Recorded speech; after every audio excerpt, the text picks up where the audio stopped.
All right, here we are. It is Wednesday. It is the 24th of March, and we are live with the Dev Talk Show on another great evening. And I am here surrounded. I am sandwiched in the middle of two Chris's. As you can tell by looking at one of the people that are on the stream that is not usually there, there's usually another person with hair much more like mine, which is Rich Ross, who is taking another night off here. And instead, we've got Chris Gardner. I'll come back to Chris in a second, but let's also say hello to Chris Gomez, who's here. And Chris Gomez is working the stream and doing the usual, like, making sure we have audio and all that fun stuff. And I think it's a pretty smooth start.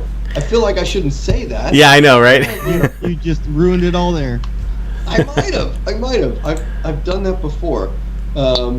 So how are you, Chris Gomez, tonight? Good, we're good. I think, as you know, a little rain today after some gorgeous days, and then it's supposed to be gorgeous tomorrow. So exciting times, right? Maybe we're finally ready to be rid of winter, I think. I'm ready, personally, but yeah, it poured here.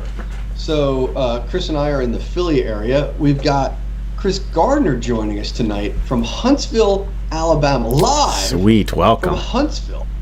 Yes, Chris it's awesome. A friend of the show. We're happy to have him here tonight. Chris Gardner, you may know him as AKA, freestyle coder on Twitch and Twitter.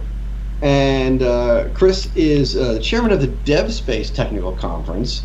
Now, I've known Chris for a while, from coming up to Tech Bash, and we've hung out at the MVP Summit a few times and things like that. And we've always had a good time. And Chris is like really involved in the community of stuff, active all over the place, and thought he'd be a fun guest to come in and talk about experiences with technical debt. Now, I feel like maybe that's not a great intro, right? Like, Chris, you've got lots of technical debt. Like, why don't you come on the show? But that's not exactly what I mean. But how are you, Chris? How are you? I am doing good. I'm sad to hear about your weather woes, but down here in Alabama, we've pretty much already found spring, and today was a gorgeous 75-degree day. Great. But we have like class 3 thunderstorms coming in all day tomorrow, so we're just delayed. We're a little behind the times. Wow. Insert Alabama joke behind the times here. So we've got a bunch of people. I just want to say hi to a bunch of people. Halcyon Tribbles here. I haven't seen Halcyon here on the show in a while, I think. Dark Elder. I remembered how to pronounce it this time. Hello, Dark Elder, and Try Goofy, CTI Geek.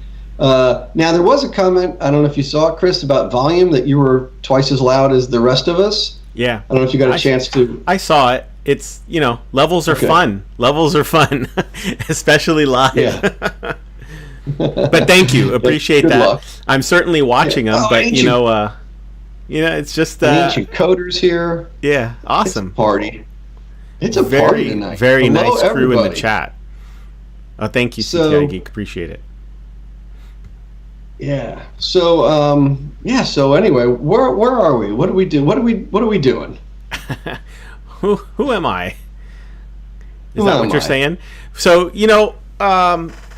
we got this idea because I think, I think there's a lot of topics here, but we got this idea to talk about technical debt because I think inevitably what happens at work is all of us who are in software development, and actually, let's be honest, this goes for a lot of careers.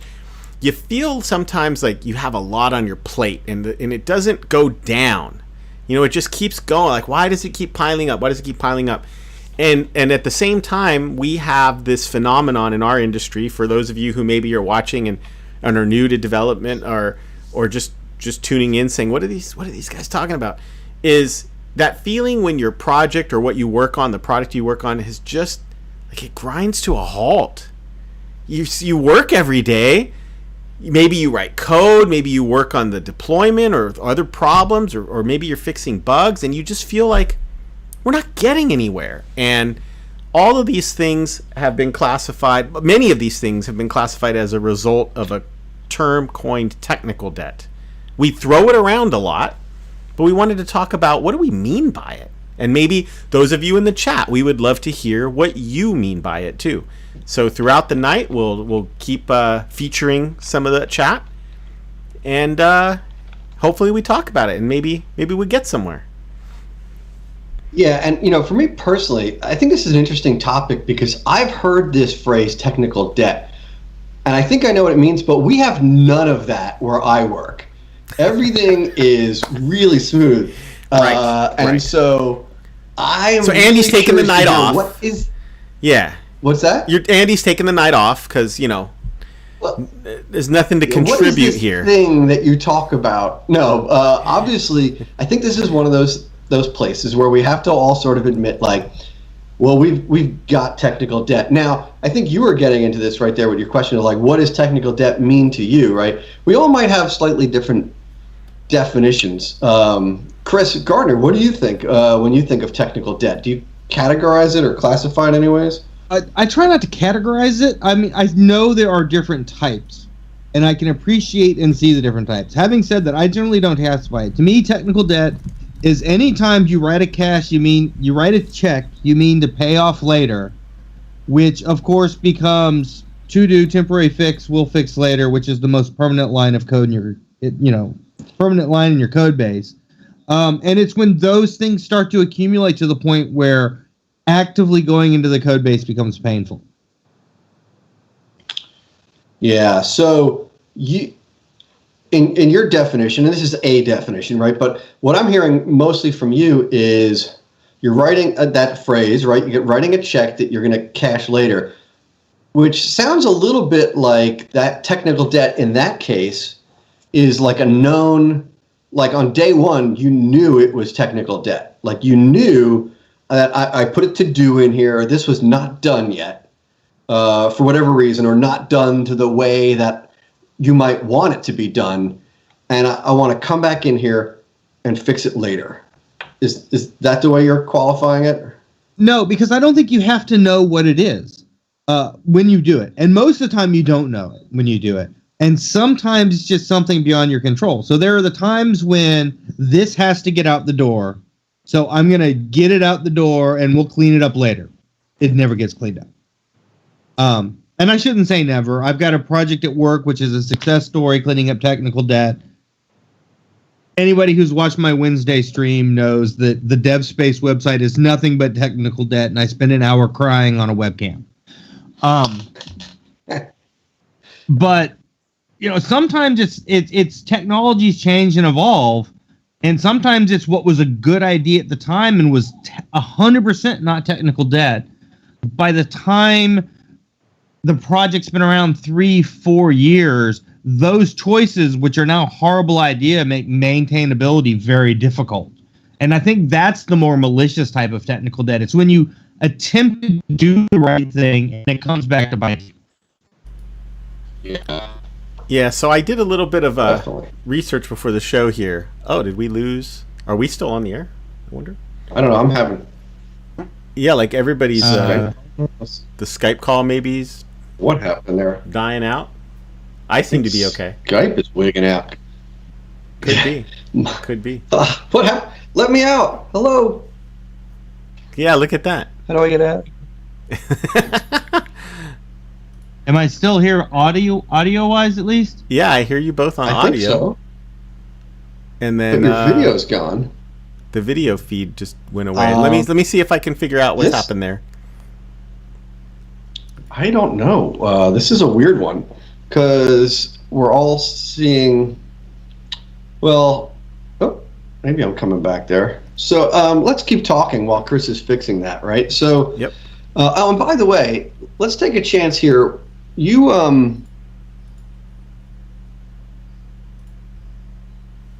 I don't hear Andy anymore now. Yep, now we lost Andy. Yeah, we just incurred some technical debt. Very good, chops to you. Oh wait, I'm back, Yep. but we lost Andy. I can get you. Very strange. Very strange. This is the Zack Snyder cut. Buy that person a beer.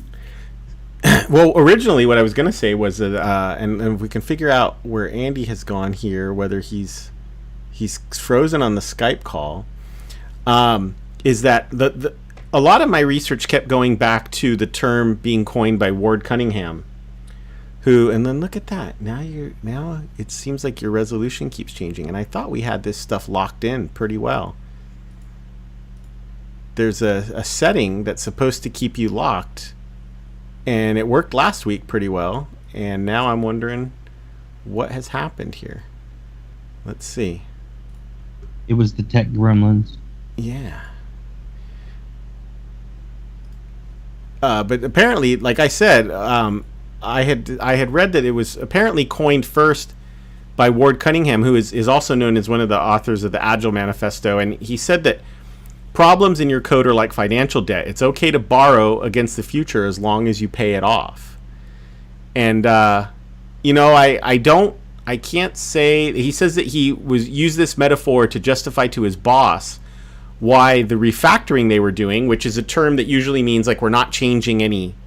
We're not changing any of the design or any of the features. We're making the code better. And of course, his boss might have said, well, why are you doing that? Like, what's wrong with it? And he apparently said, if we fail to make our program align with what we understood to be the proper way to think about our financial objects, I think he means the system, then we were going to continue to stumble on that, which is like paying interest on a loan. So he really got into this idea that you're taking out debt and then you're going to have to pay interest on it, which is, you're just putting money towards it without getting anything. So we see you again, Andy. Go ahead. Yes, go ahead. Can we hear you, Andy? Me? Yeah. I thought Chris was going to talk. Oh, yeah, I'm back. I don't know what happened. I think it was like an internet, something. I tricked it into coming back to life, and now I'm here. It was really weird. But these things continue to happen to us from time to time. And I missed a little bit about what you guys were talking about. I heard you were reading like a definition of, I think, technical debt, and we were just talking about like different kinds of technical debt a little bit, right? Right. Just one that I found from Ward Cunningham, who is often credited with inventing the term. Like I said, I'm not gonna. I don't want to say that no one never said it before, because it very well could be that others have. And that's actually me messing around now. I'm trying to get Chris's locked in. I'm not. Yeah. That's not the weirdness that we had before, where it was like, what the heck is going on? Right. So we were trying to get started. I'll talk for a while so Chris can focus on that and say, so technical debt, right? We've got. I like what Chris Gardner was saying, that we might make decisions that are good decisions at the time, but years later we look back at those, and we look at them and say, well, that is not the way I would have done it today, right? Or for various reasons, it might even be, unsupported. I mean, there's a lot of things, but time can sort of make something become what we would call technical debt, right? I mean, I guess to me, technical debt is the stuff in the code base that I don't want to have it be in the code base for one reason or another, right? Well, and sometimes it's not even the fact that the bad decision was. I'm trying to think of how to put this. Maybe I'll go straight to the example.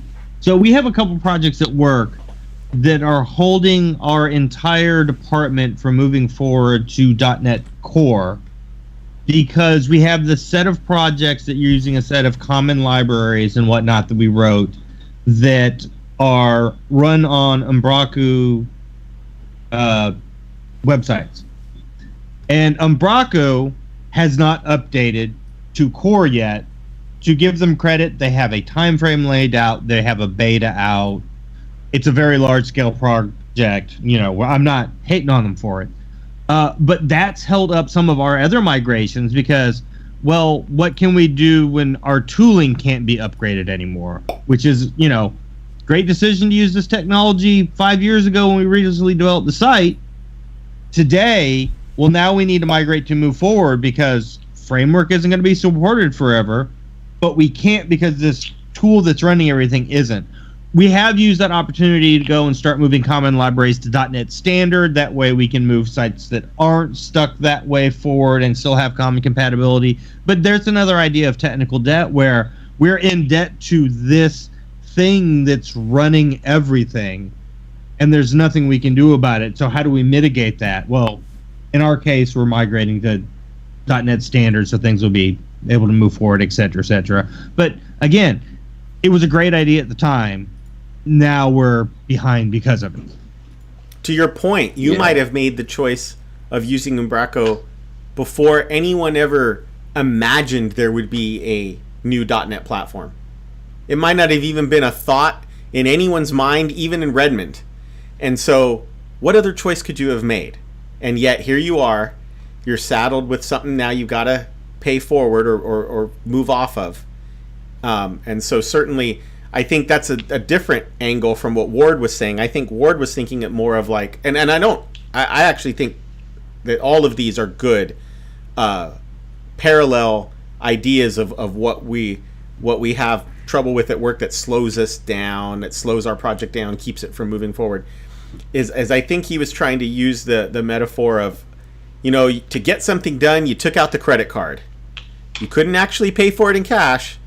So you got it done, you took out the credit card, and then guess what? Every month, you got a little bit of interest due. It might be that maybe one of the things you didn't do is get your deployment fully automated. It's not completely automated. It takes your team hours every week to get a build out because you just don't have it all automated yet. So you're paying that interest every week. Now that's a much more concrete example where I'm literally giving you the extra hours they're working is the interest. Like that's really just nailing the credit card metaphor. But I don't think that that's all. I think there are different types, and we see blog posts and so on that we'll talk about where they try to categorize them. Yeah, I think the first category I'm hearing, and again, the goal of the show isn't to categorize them, but if we want to talk about solutions for technical debt, it helps to have some sort of categories, and maybe we can say things. And the first category I'm hearing is there's a difference between planned technical debt and unplanned technical debt. And so I would say that, Chris Gardner's example was like what I would call the unplanned technical debt. It's going to happen. Chris Gomez is talking a little bit more about what I would call like planned technical debt. We made a decision that we knew, like we're trying to ship some code, we're getting this thing out the door, so we're going to take a shortcut here, right? And then I think there's also probably another type of like, I wouldn't call it unplanned, but maybe like unwise, where if we knew more at the time, like in Chris Gardner's example, and we'll just use that. Let's just follow what Chris Gomez is saying. Let's just assume that, Gardner, you made the right choice. That was the proper decision. But there's another path where some other developer at some other organization didn't really take the time to think it through, right? And it was unplanned, but maybe that was like careless or something like mistakes. How about let's even go with mistakes. How many times have we looked in a code base and we're like, well, this was a mistake, and now we have to go back and fix it later. It's not a bug mistake, but it's a bad design. But one of the things I want to say when we talk about this unplanned category, and I don't have a wording for this yet, Chris Gomez, but I'm trying to build out Schwamm's law here, because we have a thing called Gomez's law. And I think Schwamm's law, and I don't have the phrasing yet, but I have the concept, because this is something I talk about a lot. I want to get this right, but don't judge the developer who came before you for the technical debt that they may have created, because you don't know what the decision process was at the time. And while we may look at this and go, I can't believe someone wrote code like this, you go back in time and you think, wait a second, at that time, I wrote code like that. That could have been my code, even if it wasn't, or maybe it was, because the circumstances were different. And I find it, I try really hard not to get down on the one that came before me for the decisions that they made. I wasn't there in the room. Who knows what choices they had, you know? So I want to sort of set that stage and say, this isn't a blame game here. We understand choices are made, right? For different ways.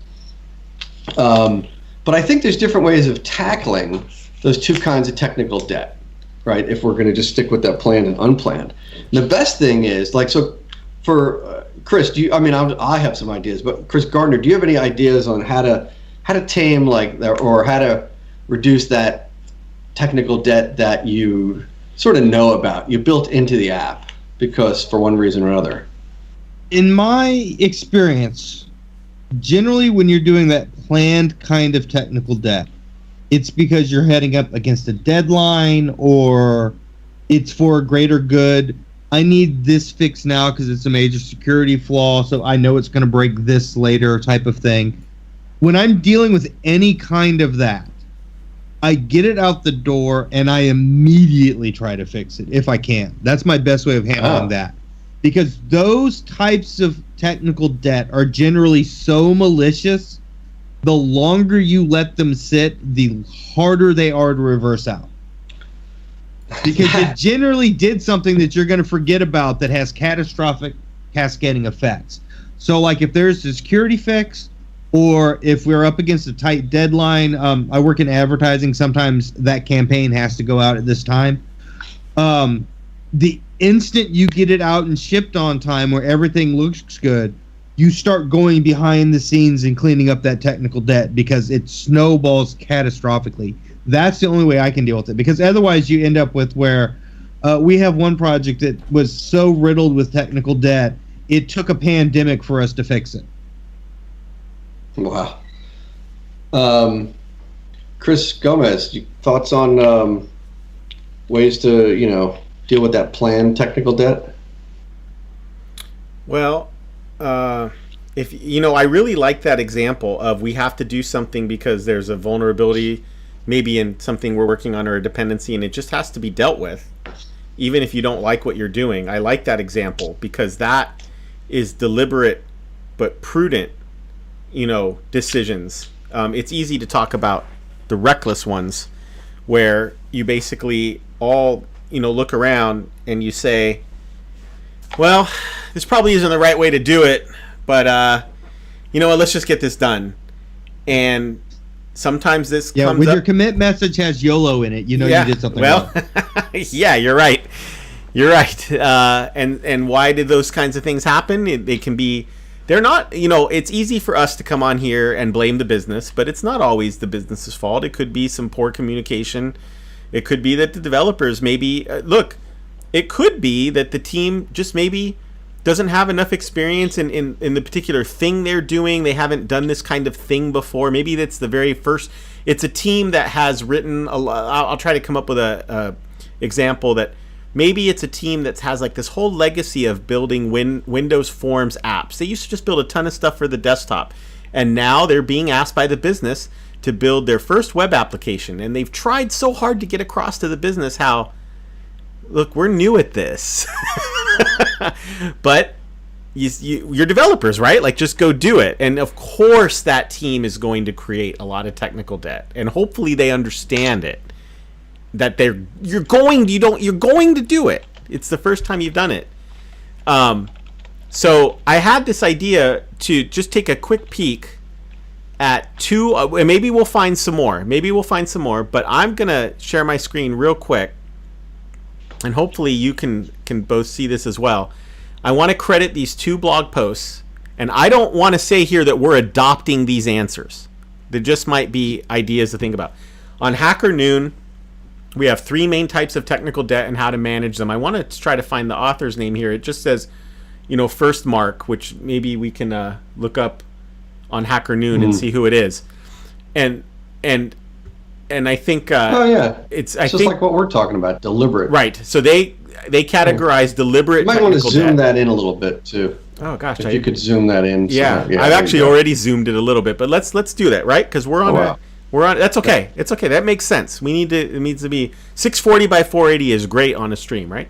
Deliberate technical debt. The second one, accidental, outdated design technical debt. This sounded a lot like the Umbraco problem. And then one more that we haven't quite said, where he just defined. I think this might be the speaker here. I think, not positive though. So the writer says bit rot technical debt happens over time. The component slowly devolves into unnecessary complexity through lots of incremental changes. This is one article. One article that put it into these three. But here's what I like about this second one: a simple guide to understand technical debt. This is from Mason Boyle in 2019. I love this grid idea of debt can either be reckless or prudent. And then the pivot is it can either be deliberate or inadvertent. So I kind of described some inadvertent and perhaps reckless when the business said, okay, team with no experience in this type of deployment, go build us that product. But then the prudent and inadvertent is wow, we learned and boy, we know what we should have done. But I like some of the examples at the top, reckless and deliberate. We don't have time for this. But on the prudent side, I loved how that security vulnerability one dealt with this is we must ship now and deal with the consequences. So I liked how both of these took different angles. One of them categorized them 1, 2, 3. And then this person said, I think there are pivots. You're either deliberately incurring debt or you're inadvertently incurring it. And you're either doing it recklessly or you're doing it prudently. I thought those were some good thoughts there.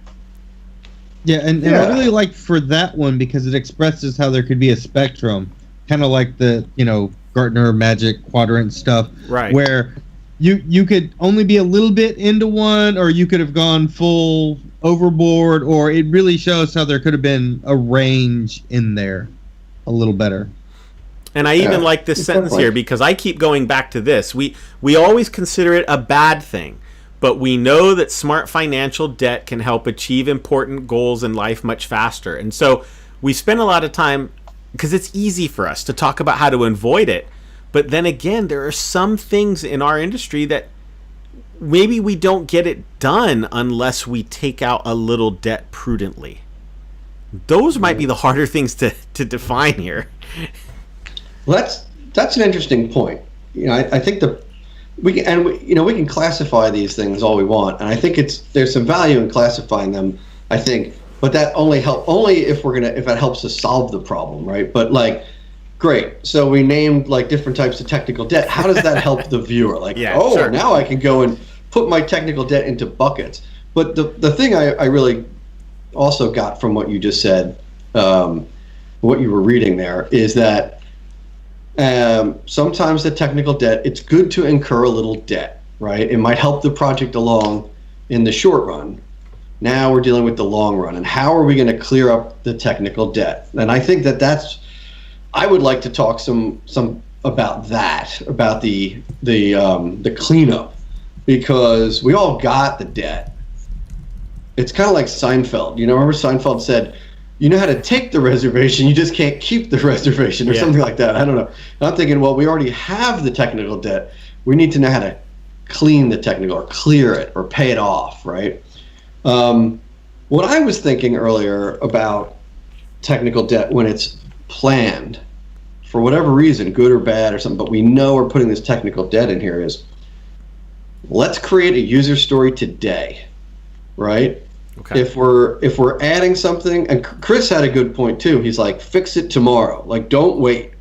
Fix that technical debt tomorrow. But what I'm saying is, on day one, I'm putting in that hack, whatever it is, user story, or whatever you want to call it, however your list is. Put it in your Excel spreadsheet if that's what you use. But put it on a sticky note. But start tracking it. Start tracking it so that it doesn't get forgotten about. So you're saying, you're pointing out have the backlog. That's necessity for you. Yep. Okay. Right. If it's particularly malicious enough, we've been known to not close out the ticket until it's been cleaned up. Even after the original ticket, you're saying, right? The original ticket, you might ship it, so to speak, but keep that one open. So then that feature is not considered done. That's malicious technical debt. That is, I had to get this out. Right. We won't close the ticket until it's cleaned up. There is the we did some unsavory things. Can we make backlog tickets for, I would like to clean this up? And then it's just you being that loud voice in the planning meeting saying, we need to not let this sit as long as possible. Well, that's the hard part, though. I think really the hard part with all this technical debt is prioritization of clearing the technical debt. And I find that in many organizations, I'm not saying mine, right? But in many organizations, in there this becomes this theoretical company I might work for. Right. It might theoretically be an insurance company, or whatever, but okay. So there is this battle, to get things done. And here comes sprint planning, and everybody's pushing for their priorities, right? And the technical debt is the one that takes a beating. I find it's really hard to get that stuff in the real queue for the sprint. Okay. It doesn't get committed to, right? And is it because demand for a new feature? That's what I think is one of the biggest problems, right?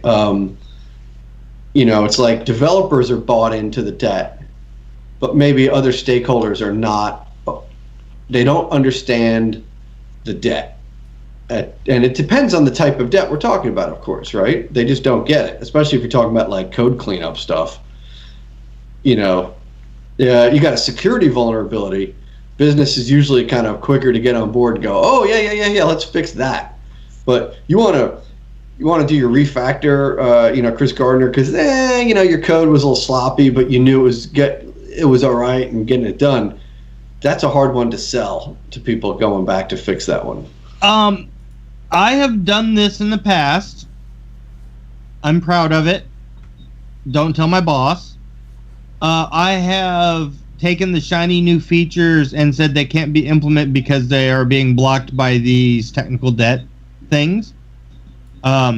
It's my way of saying, before you get this feature, this has to be dealt with. You want me to force it, or you want to get it cleaned up earlier?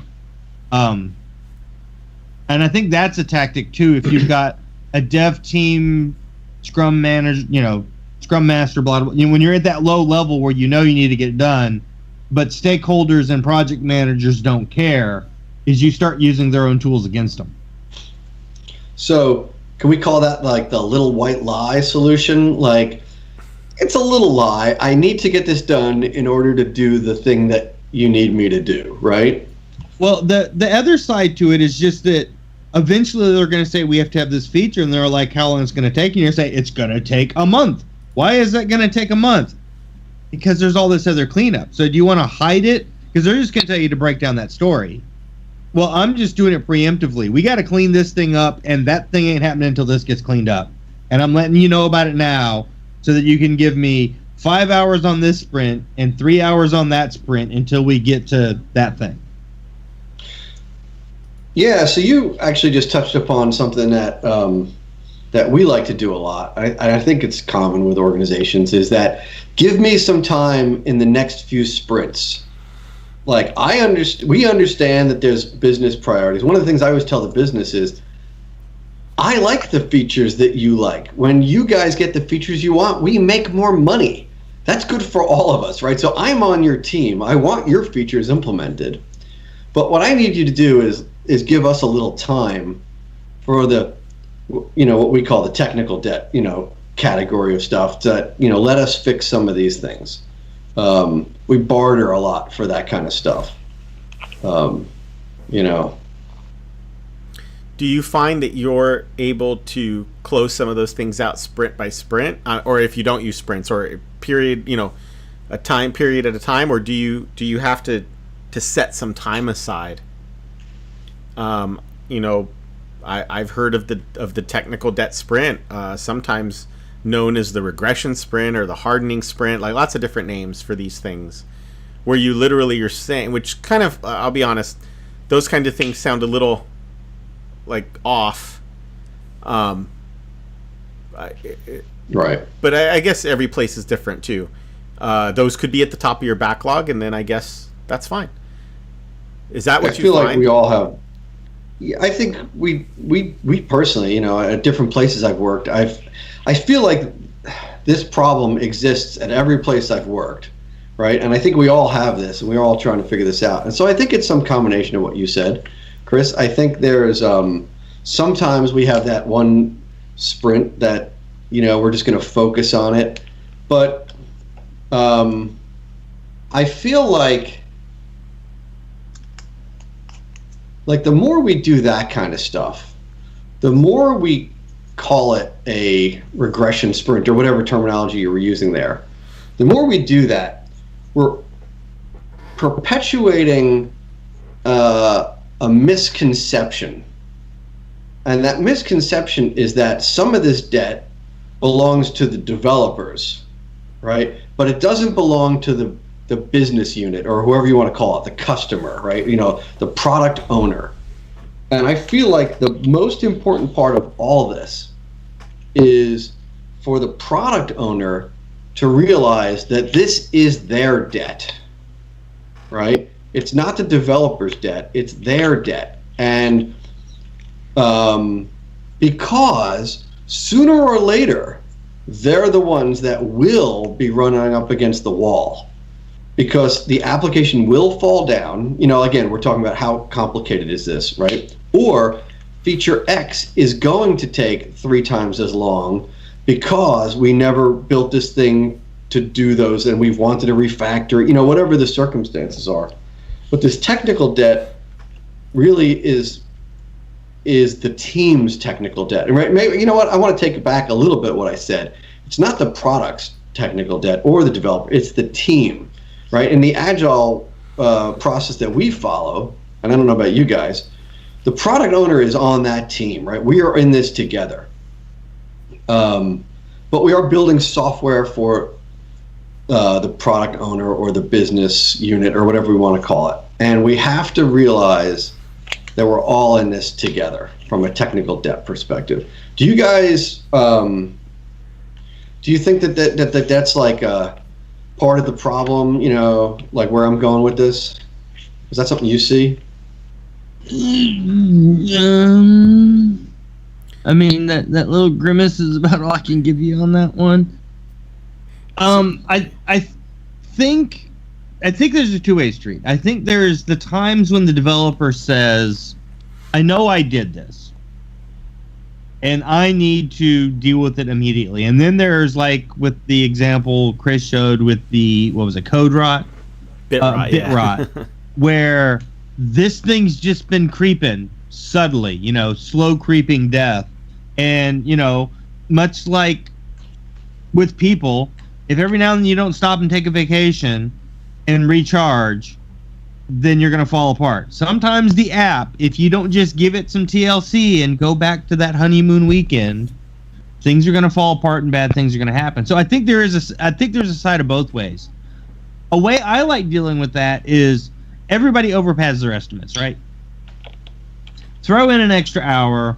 Be like, I don't think it's going to take this long, but I'm going to give myself the time. Now you have time to clean up a little something there, here and there. It's that whole leave everything better than when you found it approach. Start making work on those little ticks, but you do have to get the buy-off, and you do have to, like Andy was saying, get the buy-off from the product managers and the customers and whatnot, saying, hey, every now and then, we just need to have some time to get things better.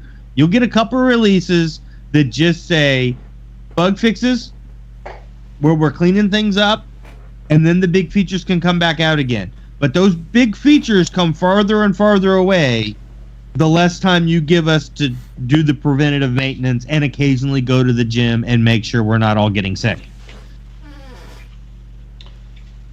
Go to the gym and make sure we're not all getting sick. It's actually a good analogy, by the way, right? I mean, I often use the analogy of like the car. I always tell them the software is the car.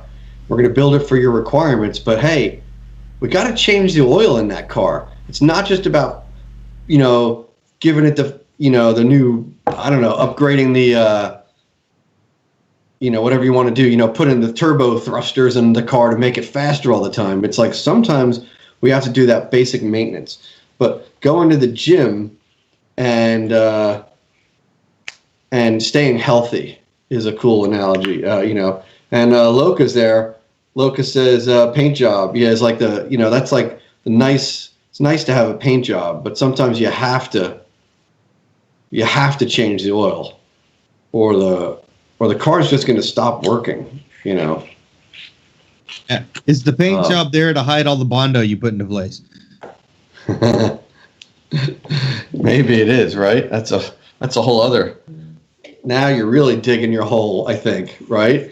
Because not only you did the Bondo, I mean, we could take this analogy and we can keep going with it, right? The Bondo was a bad enough known technical debt, planned technical debt, and then you're painting on top of it to really hide what you did, and you're just digging yourself, deeper and deeper, right? And it's like, oh yeah. So.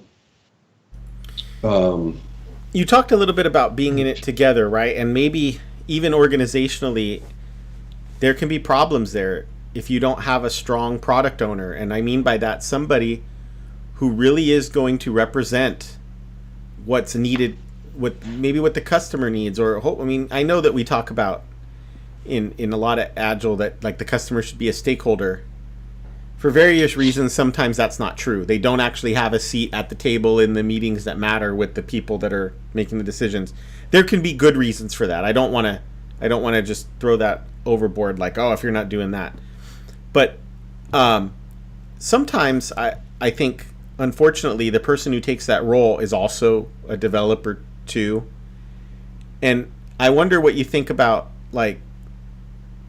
Then it still feels like it's a battle then, because you're not in it together. If the development team is still making these decisions and they're the one who has to fight for maybe reducing scope instead of adding a new feature, or the one that's fighting to there's the saying in Agile that you either hit a date or you hit a set of features, but is that really how it works? So we incur technical debt because you're told we're shipping at the end of second quarter. That's when we've got to ship. We've announced it. Now, some folks would say like, well, fine, we'll ship what the set of features we hit, that's what ships. But if you want both, certainly something's going to get thrown off the boat. That's debt. Either because the feature wasn't done or implemented poorly, not well documented, not very usable, customers are angry. Like, these things are all going to incur debt. And how you create that team, I like what you said there. The project owners on the team, they're part of the team. But I think sometimes they're not. And that's a danger sign, right? You're asking for it. If it's developers versus business, you don't want that. Yeah. Go ahead, Chris. I was about to say, and something I've seen that works is if the customer is going to put a stakeholder in my organization to be a controlling factor in how I develop the product, which they absolutely should. I've been on lots of teams and other times where the reverse was also true. When you're sitting there dreaming and you're having the initial ideas, a developer is going to be sitting with you, being able to go, you do realize what that means, right?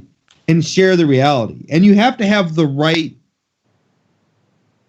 the right person that can do it, that can speak that non-technical and technical and has that rapport with everybody. One of the contracts I'm on right now, the person who's in charge of it at the farthest most customer level, the ultimate buy-off, and me, the absolute closest person to the code, developer, have a great rapport, and we're always in each other's meetings so that they can be like, hey, we have this great idea, and I can be like, well, this is what it's going to take. So if you need to plan for it, it's going to go through these steps. And then also, when we go, we want to be able to do this, this, and this, then they can look at the business value and go, I get you, but this has to meet this deadline, or, this is not as important for customer-wise as you think, and have that dialogue between the two sides. And I think that's when you can really work on technical debt, because you can stop it at the beginning, and everybody involved understands that at some point in time, it's got to come back to it. Yeah. Yeah, I mean, I was thinking a lot about when you were saying that. I was thinking a lot about planning, and you were talking about how you're there to balance things out, and how long is it going to take, and a lot of the things we've talked about, and there was that comment from Open Window 365 about fixed features, fixed release date, those kind of things. But and adding to what you were saying to that really got me thinking about the estimation process and how often the estimation process gone wrong is the culprit for a lot of our technical debt, right? I mean, there's also the times where we get that date put upon us, where someone says, hey, guess what? This thing's going live on a certain date, before we've even planned it out. But at the same time, as many times as that's happened in my life, there's also been times where I've misplanned projects or underestimated the complexity of things. I'm not perfect myself, right? And I think that I do think that, it is important, if we want to talk about ways to reduce technical debt, then I would say one of the ways is to have really good planning, good requirements, good planning, understand, and tracking your projects so that you can look back and say, well, hey, we estimated that project was going to be 3 months, but it took us 4.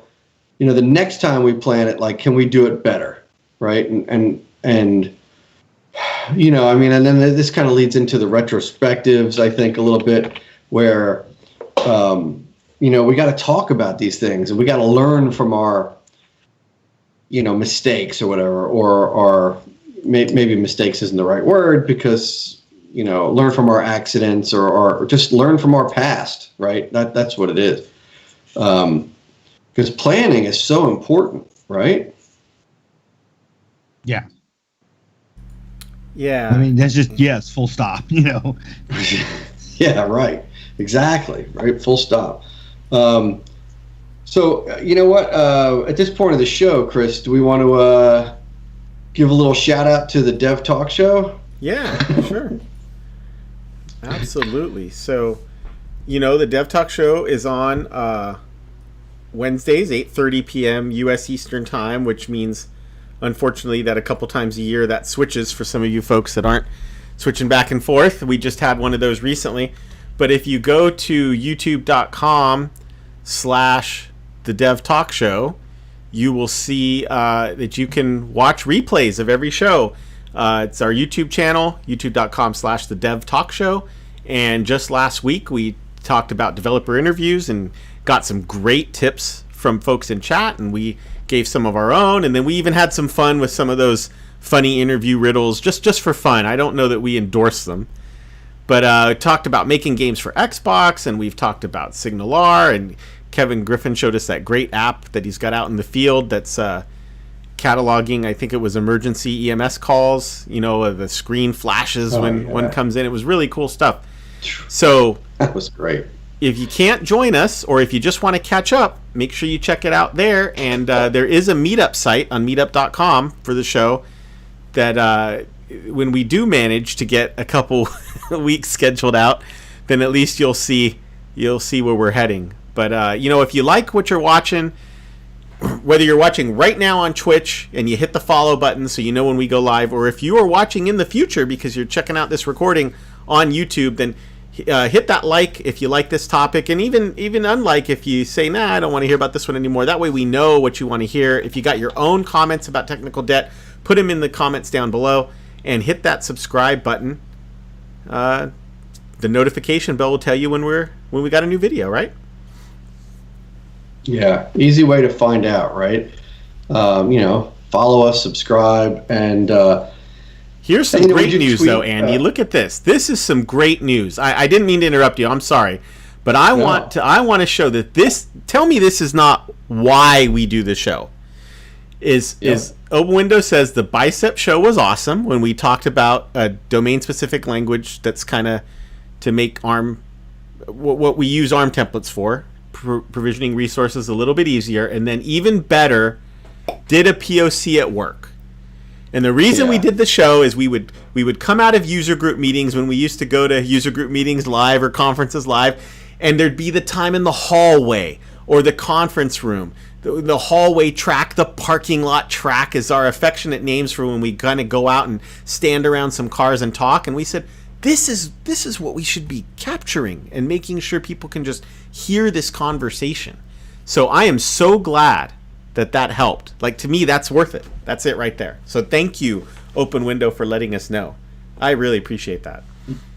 Yeah, we definitely appreciate that kind of feedback. Now, I got to tell you, selfishly, like, I went into work the next day after that and I said, guess what we're doing now? We're doing bicep. Like, it's kind of nice to be able to, like, say, like, Chris, and Chris Gardner, you do, streaming and stuff like this too. It's great to be able to have this this tool at our disposal that says, hey, I want to learn something.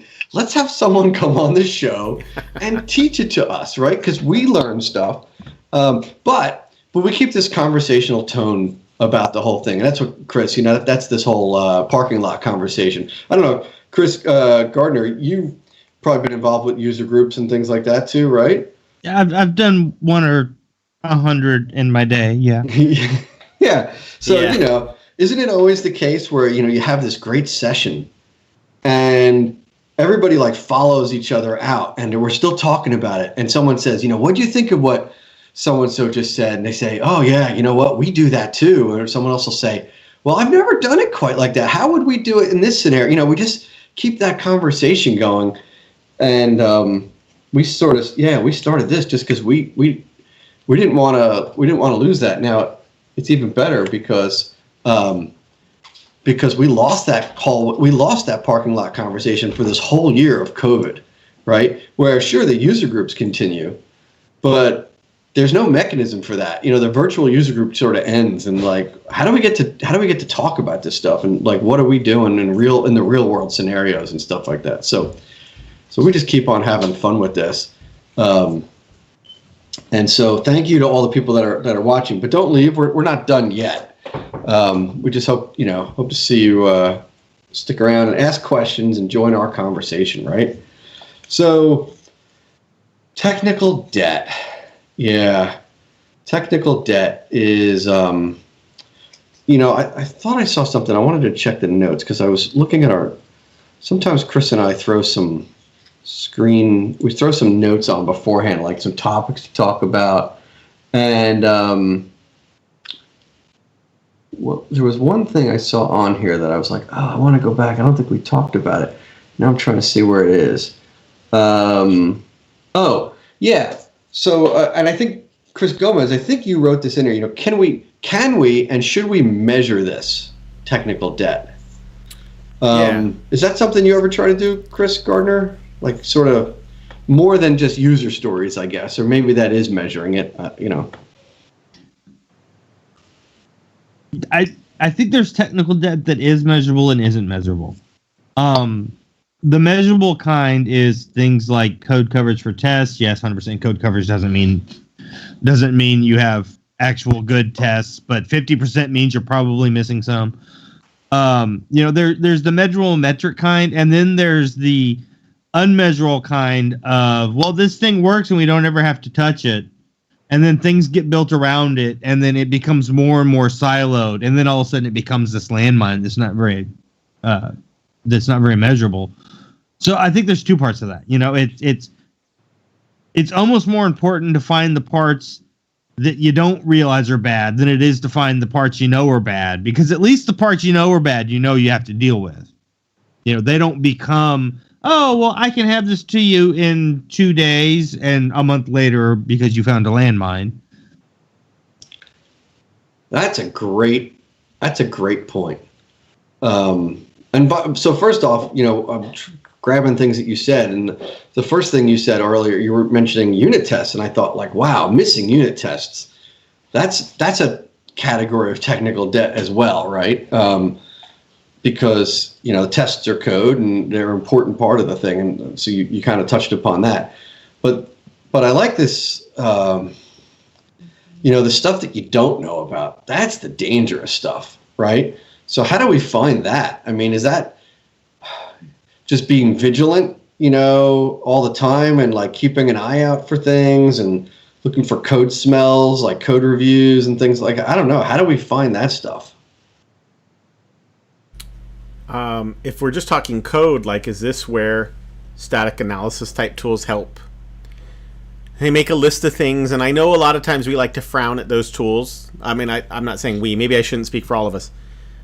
But I've certainly been part of frowning at those tools or seen that happen. Like, oh, there's too many false positives in here. But sometimes I appreciate just having a list put in front of me that I can say, okay, at least I thought through this stuff. Even if I decide that, no, 5 out of 10 of these things I'm going to go ahead and suppress.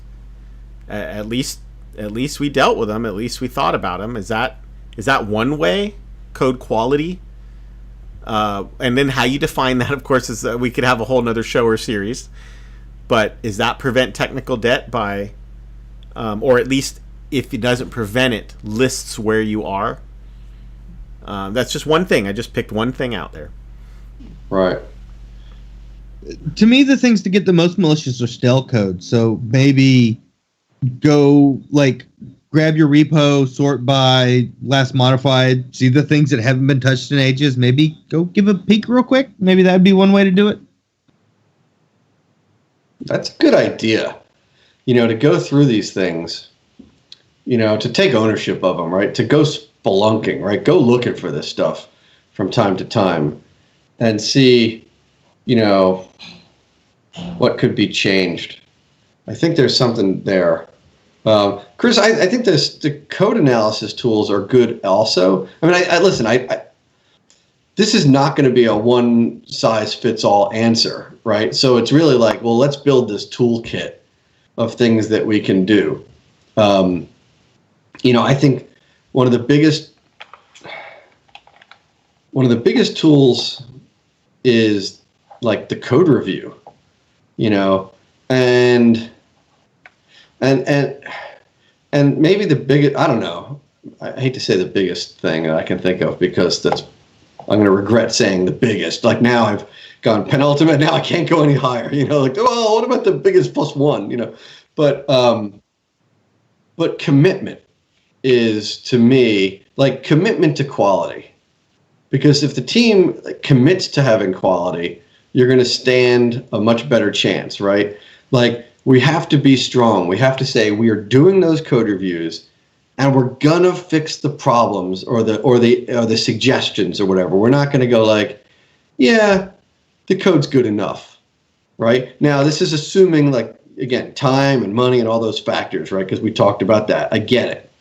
But I got to tell you, I think there are teams out there that even when they have even when they have time, they're willing to accept the yeah, it's good enough, right? That's probably not going to be a problem for us in the future, and maybe it will be, like that kind of thing. So the commitment, right, is without that, I think we're going nowhere. I'm just throwing out theories. Do you think that, so like you said, we think this is going to be good enough. Let's go with a really simple example, right? You choose a certain size integer for something. I mean, we could just talk about the year 2000 problem, right?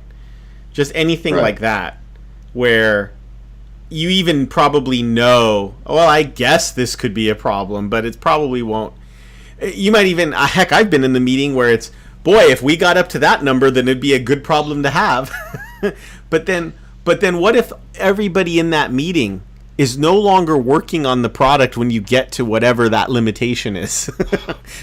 Who remembers? Right. Who's the historian that remembers the oral tradition of, oh, we only figured if we got big and successful, we'd have to solve this? Right. So there's once we debt, scale right? up, now we're going to have the performance problem. Yeah. I think the example I was thinking of, which is a little different, but when I was talking about that, commitment. So, I'm a big fan of having a reference architecture and standards and a design and things like that for an application, right? And so the example, I guess, that I'm thinking of is there's times when in a code review somebody says, I don't know if that really follows our standard, right? I think you could put this over here, or you should refactor that, or even rename it or something. How about naming conventions? Let's just use that as an example, because it's a simple one to describe.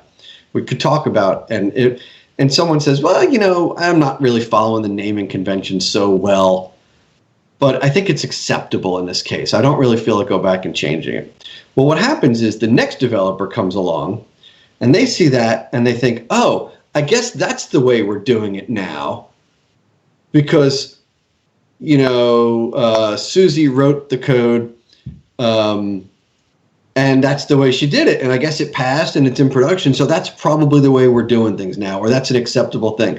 And so then, Sally writes the code following Susie's thing, and then Johnny comes along and he's seeing all this code, and, we've got this sort of expanding mess because of the first mistake, and now Johnny's just, or whoever name I was up to, is just writing more bad code on top of bad code and things like that, And Chris Gardner, I think you said it really earlier. You said it really well, is that when the problems are small, that's the time to fix them, right? Because in my scenario, I just let this thing get away from us, right? And now, how do we untangle? And again, I was using naming convention, which is, whatever. It's an easy one to explain, but you could apply that to so many different things, right? But if we took the time when it was small, like you said at the beginning, Chris Gardner, that's the time to fix it. Right, before it gets out of hand. Yeah. And that's kind of what I meant by commitment. Commitment to getting it right, taking an extra couple minutes, dotting the I's and crossing the T's or whatever.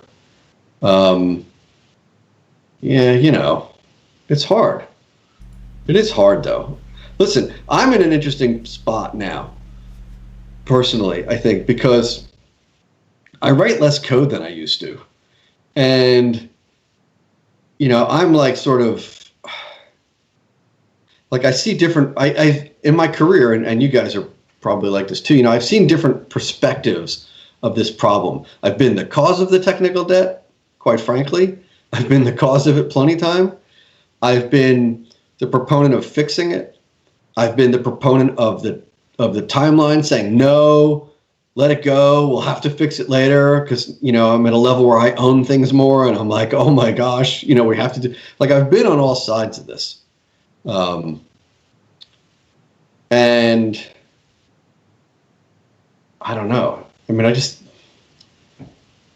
don't know. Technical debt. I'm getting a little depressed here thinking about technical debt. Yeah, and again, it's easy to start jumping off to maybe other things that are certainly related, talking about things like architecture, talking about DevOps, automation, which we talked about developer pain. Why do developers have a high tolerance for pain? They don't automate the way they should. I think part of what I was saying, you said a little earlier, things like a static analysis tool is maybe helping to find code smells, but I don't know if all of these are the same as debt, which is defined as. I think maybe something I want to throw out there is that if you're going to use the word and say that something is debt, it has to cost you something. It can't just be an inconvenience, just like the debt on a mortgage or a car loan or even your credit card. There's a cost to it by allowing it to continue. You will pay interest. And I think where I'm kind of landing here is that identifying the interest is important, but if there isn't interest to be paid, then maybe we're not talking about debt.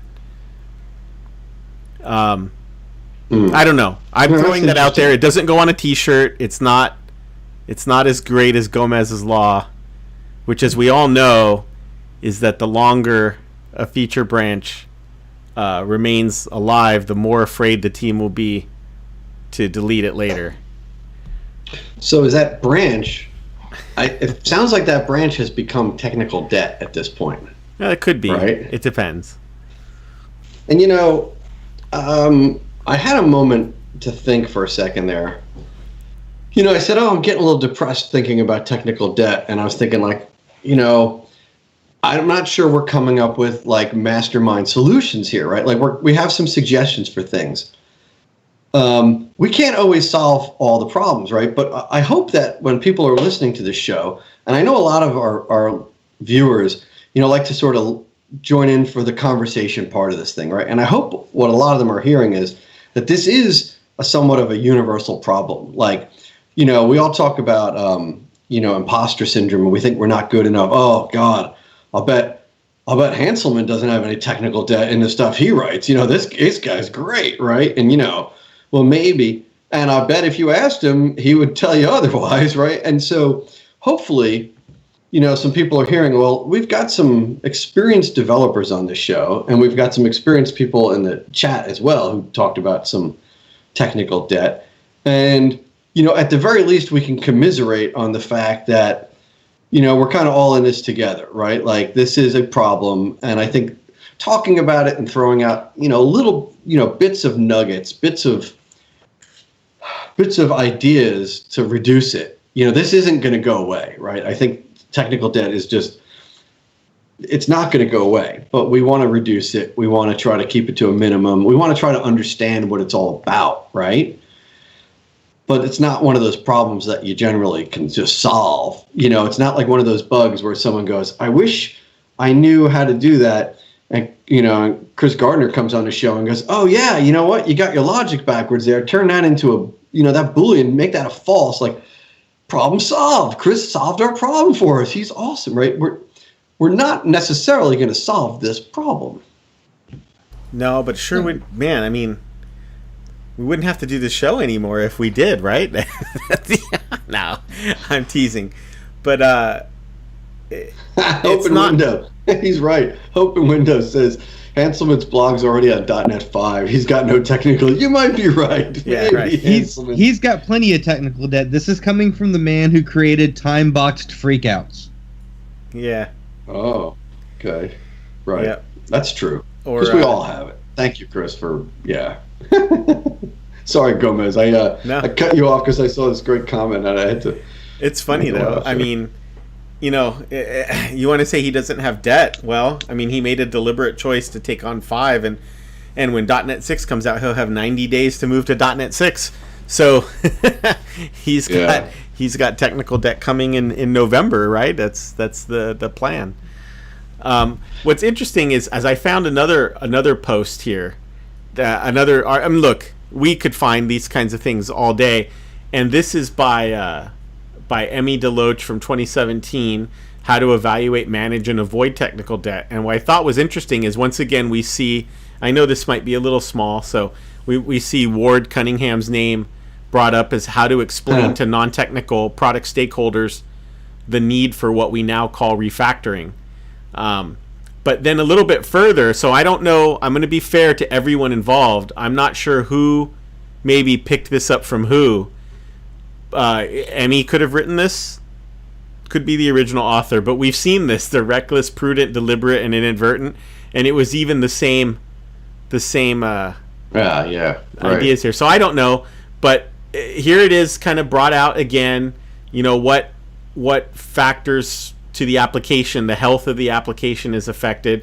And then what I thought was kind of interesting, but I didn't know how to really deal with this, was actually this idea of measuring, casting things into severity, making an assumption about the time and cost. So there's an interesting idea.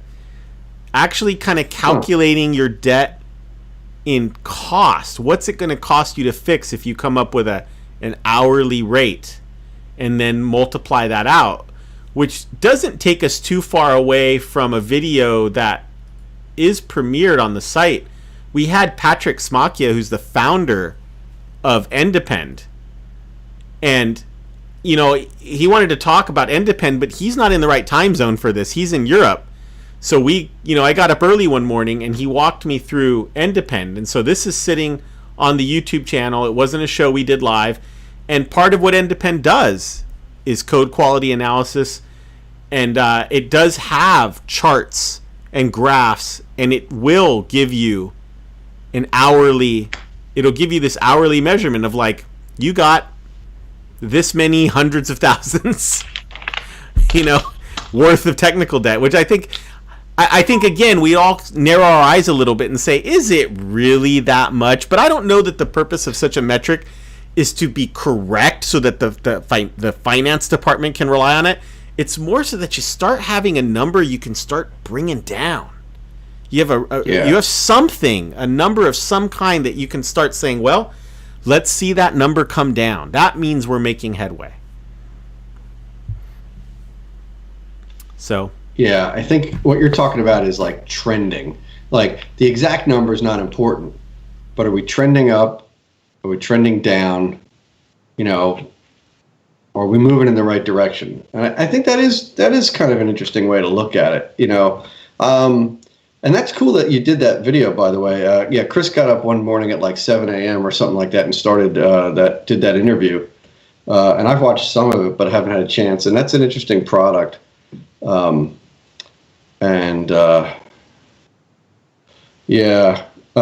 what was neat about it was Patrick was so humble. It wasn't until after that I did a little bit of research into EndoPen, and it's like, oh, EndoPen was started in 1994 by Patrick Smiley. And I was like, oh, wow. I felt, because he didn't say any, as far as I would have known when he reached out to me, is maybe he's just in developer relations over there, right? And did a fantastic job. And I didn't realize that this is the gentleman's life work, right?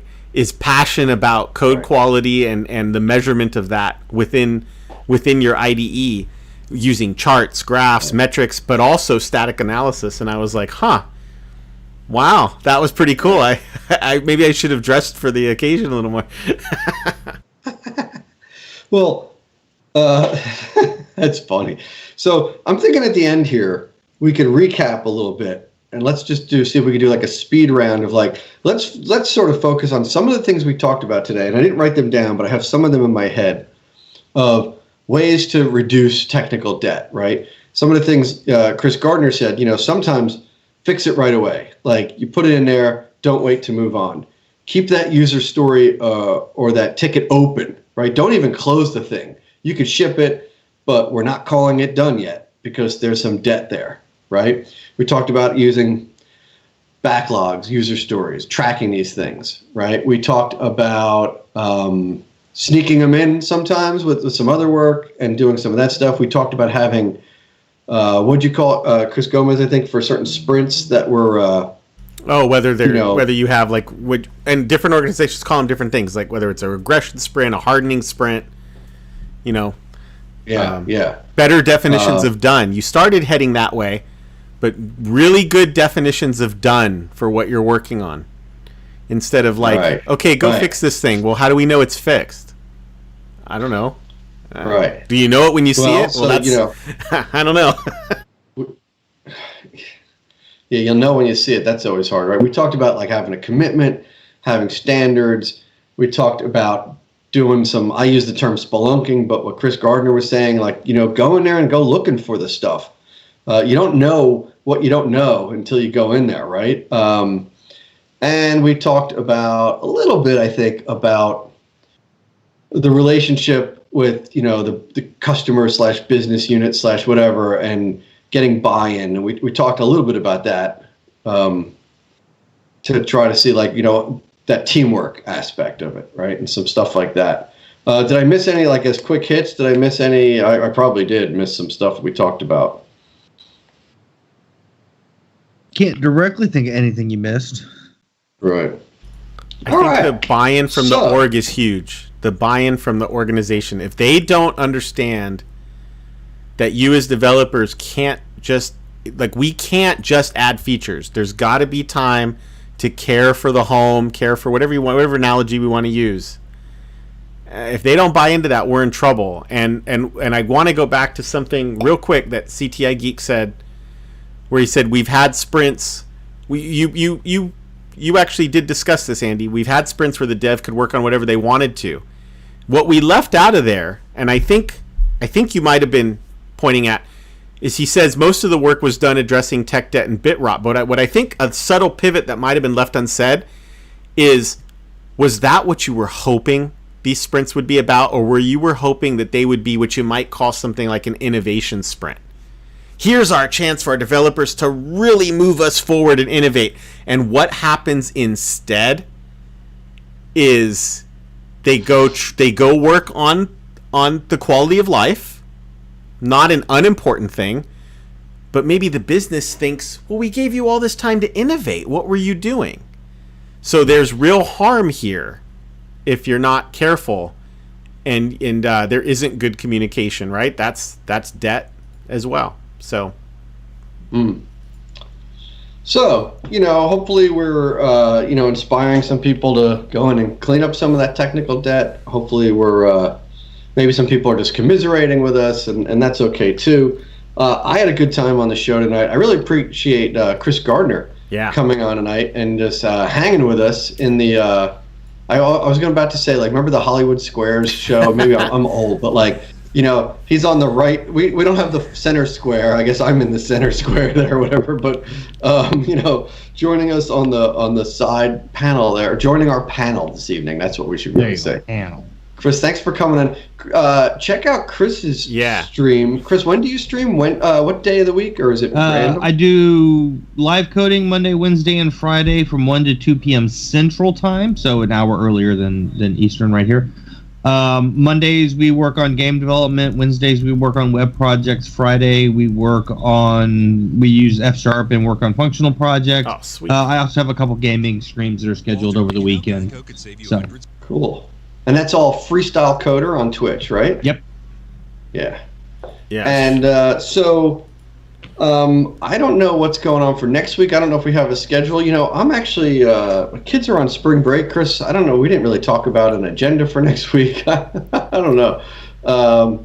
Might be a tricky week, but we'll come up with something. We always come up with something interesting, right? So I'm going to take us out of here and say, again, thank you to everyone that was here joining us. Great comments in here. I could scroll back and remember, Open Window and CTI Geek, lots of comments from you guys. Chops was here, talking a lot for a while. And, in the beginning, we just had a bunch of people saying hi. Love it when you guys say hi. And if you all are just chilling out and not saying hi, we love you too, right? Everybody's welcome on this show. We're happy that you spent some time with us tonight. And so that's a wrap for Chris Gomez, myself, our special guest, Chris Gardner. Look forward to seeing you next week on the Dev Talk Show.